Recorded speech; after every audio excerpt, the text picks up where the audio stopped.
welcome back to Children's Church. I'm so glad to have you here with me. And all this month we're talking about talking, teaching, and learning. Yes, the title is only talking and teaching, but Ms Mandy likes a little narration, okay? So today we're talking about a different kind of learning. This is learning directly from God, which we do all the time. We have a Bible. But where did all that stuff come from? Well, it kind of came from here. I'm going to jump in at Exodus, the end of chapter 19, just to give you guys a little bit of context, and then I'm going to jump into Exodus chapter 20. And my goodness, Ms Mandy's talking too fast. I'm sorry. Back it down. Let's back it down. But Moses responded to the Lord, "The people cannot come up to Mount Sinai, since you warned us. Put a boundary around the mountain and consider it holy."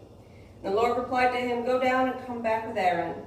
But the priests and the people must not break through to come up to the Lord, or he will break out in anger against them." So Moses went down to the people and told them. Then God spoke all these words. "I am the Lord your God who brought you out of the land of Egypt, out of the place of slavery. Do not have other gods before me.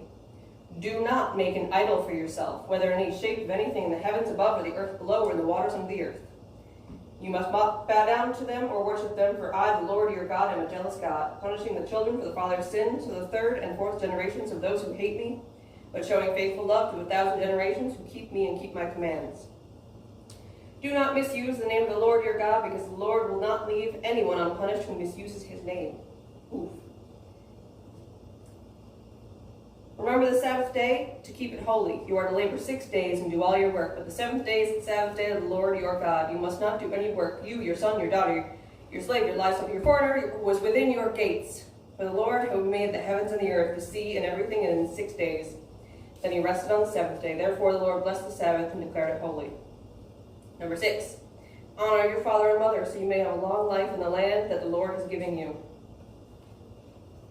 Do not murder, do not commit adultery, do not steal, do not give false testimony against your neighbor, and do not cover your neighbor's house. Do not that's a lot. It's just all the stuff you shouldn't covet of your neighbors. I don't know why that would be in the list. And the people reacted. All the people witnessed the thunder and lightning, the sound of the trumpet, when the mountain surrounded by smoke. When the people saw it, they trembled and stood at a distance. "You speak to us and we will listen," they said to Moses. "But don't let God speak to us, or we will die." Moses responded to the people, "Don't be afraid, for God has come to test you, so you will fear him and not sin." And the people remained standing at a distance as God approached the thick darkness where God was. So those are our 10 commandments. We actually have a big poster on the wall over there, and I'd like to jump over to it, but I didn't warn Miss Ashley we were going to do that. So we're going to pop over to our poster, because it has them all written out, nice and neat. And I want to read them off to you in numbers. I tried to hold my fingers up during the story, but I kind of need both hands to hold the Bible. So, Commandment 1, do not have any other gods. This one's pretty simple. We know this one. 2, do not make or worship idols. Idols can be a lot of things, but we're going to leave it at that for today, and we'll talk about that another day. 3, do not use the Lord's name the wrong way. Pretty self-explanatory. Remember to keep the Sabbath day holy. Hey, today is how we serve the Sabbath day. Not how everyone does, but it's how we do. Honor your father and mother, for this is good and you will live a long life. It's the only commandment that God gives a promise with, which I think is very interesting. 6 is do not murder. I think you guys know that one. Be faithful in marriage. Also good. Do not steal. You guys know this one. Do not tell lies. Honestly. And don't want anything that belongs to others. Sometimes that one's hard, especially the way we live now. It's almost like they want us to want what other people have. But those are our big 10, and that's how we learn them. We learn them from Moses. Now, Moses was the prophet of the time, and he was the only one who could go up to the mountain that God had declared holy. That's Mount Sinai, for those of you who like trivia.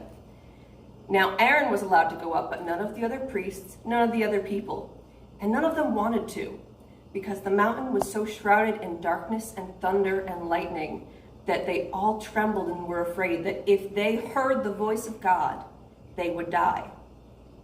Which is not an unfounded fear. It does say that in the Bible. God chose specific people to come and learn and then teach it to the others. And I just think that's really neat. We don't really think of God that way because of what happened in the New Testament. But God was kind of scary in the Old Testament, guys. God's judgment was still there. But Moses was still allowed to go up and learn in this holy place so he could go teach everyone else. That's what I want you guys to remember this week. Try to learn your 10 Commandments and try to follow them. Do your best. And I'll see you guys next week. Bye.